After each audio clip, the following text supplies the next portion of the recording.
Welcome to GC Cars, my name is Eric and this is the all-new Hyundai IONIQ 9.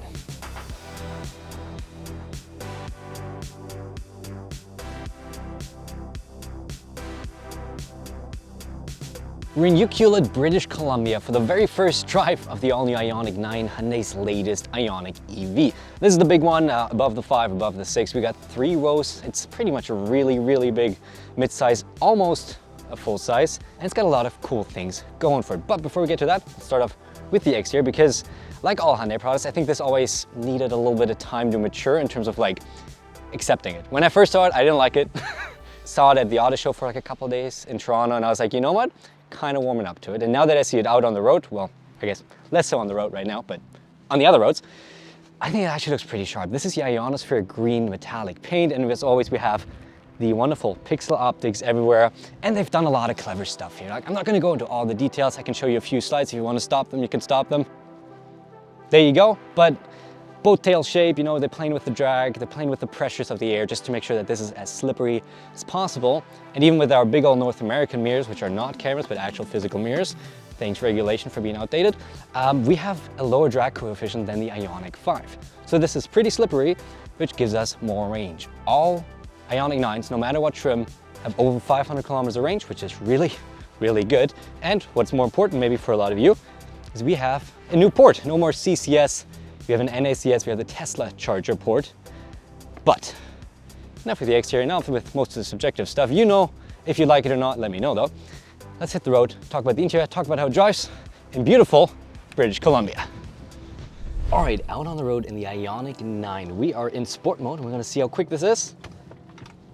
Despite being a 6,000 pound SUV, this is actually still fairly rapid. To be fair, we had 47% battery, so we have not got all the power in the world right now, but ideally under full charge, or at least more than 47%. You can get 422 horsepower and 516 pound-feet of torque from a front and a rear motor. Direct drive, obviously, in this version. This is the top spec IONIQ 9, so it's the preferred all-wheel drive plus with the Ultimate Calligraphy package. So it's a 6-seater, captain's chairs in the back, and we're going to get to those in a bit. But yeah, the really big thing for me in this IONIQ 9 is battery and range. So we get 110.3 kilowatt hour battery, which equates to an all trims 500 plus kilometers of range. So even in the base trim level, which starts at about $62,000 Canadian and US, it's roughly the same starting price, you still get 500 kilometers of range, which is actually quite good. Now, of course, here with the all-wheel drive model, you will shed a little bit of range. So we go from about like 530 down to maybe like 505, 510.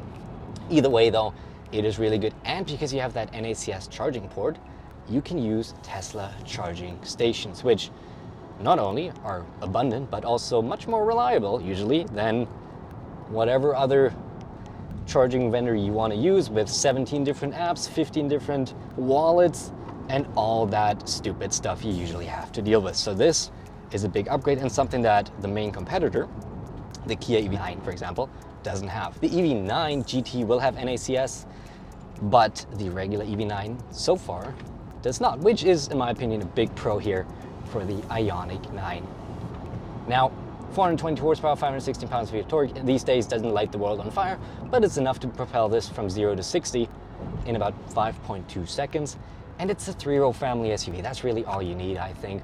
It is totally fine. You have all the passing power you might need. Notably though, what is lacking in this, now lacking if you want it or not, it might be a good thing, is there is no instant throttle response. Unlike in some EVs where you have, essentially you jab the throttle and you get total power immediately. This doesn't do that. It's always smoothing out no matter what mode you're in, even in sport mode. So don't expect the instant torque kind of wow experience that some other EVs gives you. Just, this is easy, supposed to be comfy. I think that it does well. But let's talk about the interior. So this is the, I think dark slate it is called interior. It's kind of like a dual tone gray interior with a lot of white. So it's a very bright interior. As per usual, beautiful headliner in these Hyundai products. Lovely. And otherwise, it is fairly standard. If you've been in another IONIQ or one of the latest Hyundais like a Santa Fe, a lot of this will be familiar. We have a gauge cluster, digital, that is one piece essentially connected to the infotainment. Both work well. Android Auto, Apple CarPlay wirelessly supported. My only complaint, if I have to have one, is that our Android or Apple CarPlay, Google Maps doesn't integrate into our gauge cluster. So we don't get the nice little benefit of having, for example, the maps in here and then putting the Sirius XM or whatever radio you have over there. So you kind of have to switch around. But I just kind of hoped that it was the case because the new Genesis cars do have that integration. But, well, whatever. Otherwise, physical HVAC for the temperature and then digital screens and touch for the rest, for like where the air goes, heated seats and ventilated seats. Don't love it, don't hate it, but materials overall are really nice. This is a very comfortable cabin. It's a very nice cabin to be in, and we have first and second row because we have the calligraphy package, pardon me. We have the ability to lay down these seats very flat. If you want to relax a little bit, you can do that. And what is really surprising about this is actually the packaging for me. Because the second and the third row are quite spacious in a car that actually isn't that long. I mentioned in the intro that as we've taken these beautiful vistas, the IONIQ 9 is a large midsize. So it is smaller than a Traverse, it's smaller than a lot of the other cars. It's about the same size as the Palisade, yet it packs significantly more room. The third row is actually one of the most usable ones I have seen, probably the best in any midsize so far.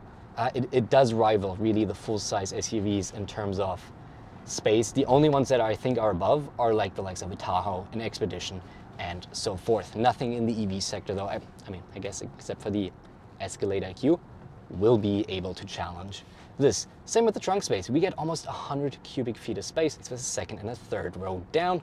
And that carries on that we get just good amounts of space, even over 20 cubic feet of space, even with the third row up. So no matter if you go full haul mode with 6 people in here, you can still load this up fairly well. Now, as we take a few twisties, because hey, we're in beautiful non-Ontario roads, we can actually drive a little bit. Is this relevant to the review? No. Do I like having fun? Yes. It's sports car season after all, and we're not driving a sports car. But yeah, you're just gonna have some fun here. Anyhow, no, it's a bit of a niche vehicle, if I am being honest with you. Because the amount of people that might need a 3-row, no, that's not a small market, and there's a lot of really good options, including from Hyundai, like the Palisade, which is an SUV that I personally really like. I like the Mazda CX-90 a lot. But those are about, even if you go for top spec, about $65,000 Canadian.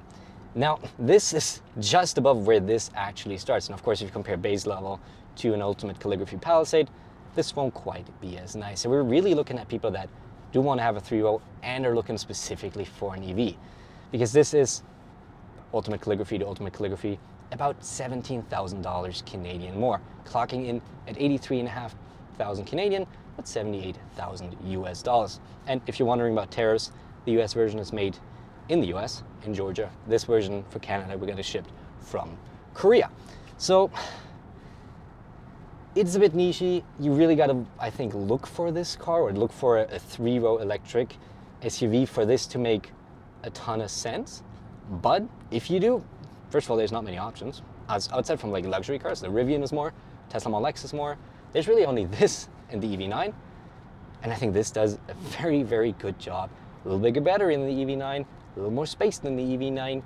So, you know, I think it makes a pretty good case for itself. And one thing I haven't talked about is refinement and tech. It is a quiet ride. It is a comfortable ride. The suspension does a good job. At the same time, it's nothing super complicated. You don't have an air suspension that you have to worry about braking. And the tech is a typical Hyundai, really good. So if I just turn on my lane centering assist, this is not a hands-free system. I solely do this to demonstrate to you how good the system is. Even in BC mountain roads and Vancouver Island, it'll keep us where we want to be. Now, I think the IONIQ 9 is great. Might not be the car for you, but if you're looking for a 3-row, this could be really the one. Thank you very much for watching. Hope you liked it, and we'll see you in the next one. Thank you for watching this video on JC Cars. Pure testosterone! Oh! What the f is this piece of shit? If you guys like the video, don't forget to hit the bell and subscribe. Should I just drive into a tree now, or? And we'll see you next Friday at 8:15 a.m. Eastern for a whole lot more fun. Bye-bye.